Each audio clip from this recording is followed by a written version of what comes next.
I'm going to read you just one more scene where Edith this is the next summer. Now, during the fall, the autumn and the winter in Paris, she and Fullerton are having now an affair, and it is just really distracting her, and you know, it's been a hard time for Anna.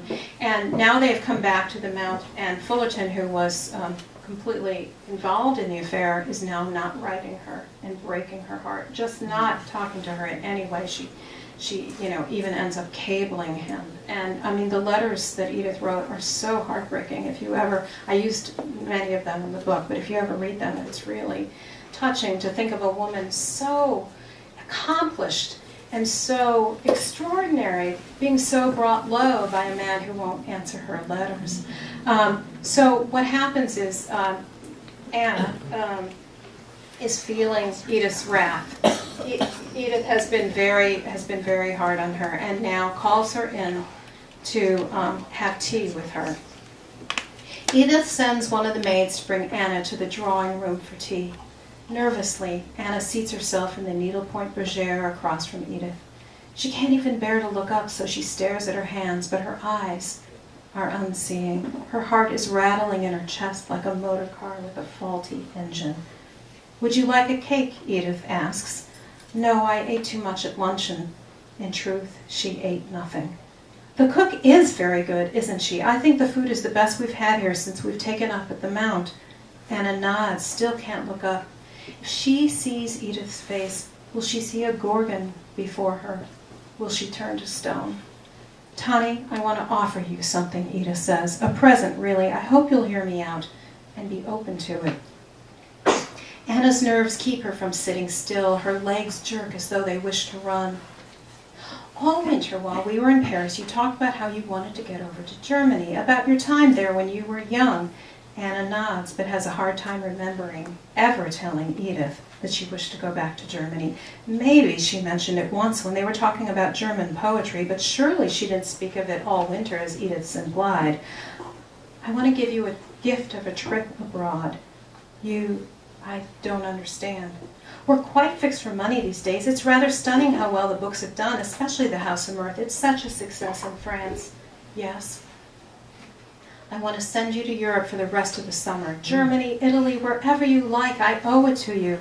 Now Anna raises her head and gazes on the woman she has known best in all her life. She is expecting to see an ugliness in her familiar face, but Edith simply looks like Edith. She is pale, and her mouth is sweet and kind as it was when she was a child offering Anna a flower she'd picked from the field. "You owe me nothing," Anna says. "But I do. I owe you everything.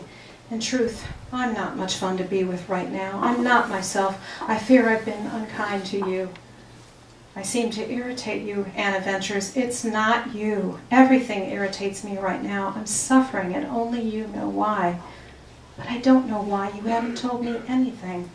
"You know the source of my suffering. I don't want to tell you what's happened. You'll only gloat." "Gloat?" Anna is shocked. "I could never gloat at your pain."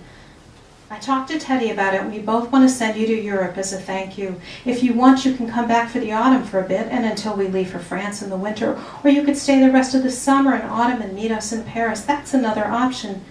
"You don't owe me anything. I knew you'd be hard to persuade. I knew you'd fight me on this. But I want to do something nice for you, and I thought once you mulled it over, you'd be pleased. You needn't tell me now. Think it over. Talk to Gross. You could, of course, go back to Missouri." Anna's from Missouri. Her family's there anyway. "That would be fine as well. I just want to give you something, a trip, a gift. Teddy does too. You were so kind to him when he was ill, far kinder than I was. He reminds me all the time." Anna says nothing. The offer lodges in her heart, radiating pain, and she's trying to sort out why. Because Edith can't bear the sight of her. How has it come to this? "What have I done to make you want me to leave?" Anna asks. "There." She set it out for both of them to see. "Oh no, you mustn't think of it that way. I'm happiest when I'm helping you. You know I am." But wouldn't you enjoy some time away, some time to see your childhood places? You have cousins in Germany. Imagine seeing Weimar again, Goethe's home, and Italy. You've always said you long to see Italy again. We pay for the nicest sort of travel. Anna can see how beseeching Edith's eyes are. Do you really want me to go? Anna asks. I know you haven't been happy with my typing. It's not that. Heavens, it's not that. That was me being absurd. You weren't happy when I was gone last summer. Perhaps this time you could help me find a replacement, a temporary replacement that I could trust. If you were doing the choosing, well, the woman we had last summer was a nightmare. You send me away from Paris for the whole spring, and then you send me away again. Perhaps you're through with me. I'd rather you just say so. You're not responsible for me. I could go back to teaching. I could find a place of my own in New York, like the apartment I had on 95th Street. I'm not afraid. Nonetheless, Anna can hear her voice quavering. No, Edith jumps up. I couldn't bear to lose you. You mustn't think that's what I want. I just need time. It's because I warned you about him. I wish I'd never told you what I knew. Oh, Tani, why must he come between us? It isn't right. It isn't fair. It isn't, but there it is. Anna feels utterly exhausted. She would not have changed anything. Warning Edith was something she had to do. Sometimes friendships go bad, she tells herself. Relationships soften and rot like old fruit. They have their time and then they shrivel and grow putrid. She feels her shoulders shaking. She doesn't want to cry in front of Edith. She can't. Edith comes to Anna and kneels down before her. My beloved Tani, she says. Tears spill from Anna's eyes, making it hard to take in the woman who was once her dearest friend, her very heart. Edith reaches up and wipes a tear from Anna's cheek. You are like a mother to me, but sometimes when we are at our most foolish, we don't want our mothers to see. Don't you understand? Anna shakes her head. I don't judge you, she says. I worry for you, but I don't judge you. I judge myself, Edith says. I feel like a fool, and when I see you looking at me the way you do, I take this trip. Do it for me. You'll enjoy it. You'll see. Perhaps one of your cousins can travel with you. Take this trip and make it the gift I intended to be. Get away from me before I hurt you. Edith reaches out and puts her arms around Anna's waist and settles her head in her lap just as she used to when she was a child, and Anna was her savior. Please, she begs, do it for me.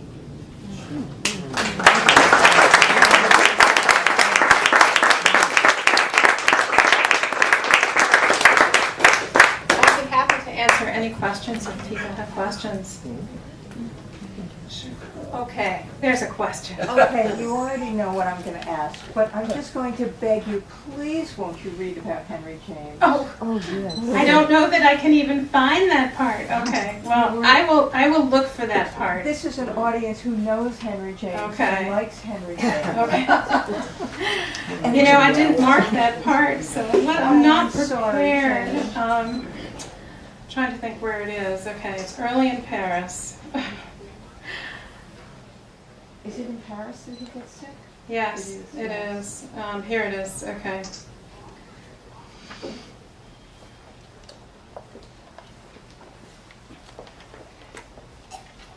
I'm almost there. I should have warned you. I'm sorry. Yes, it's okay.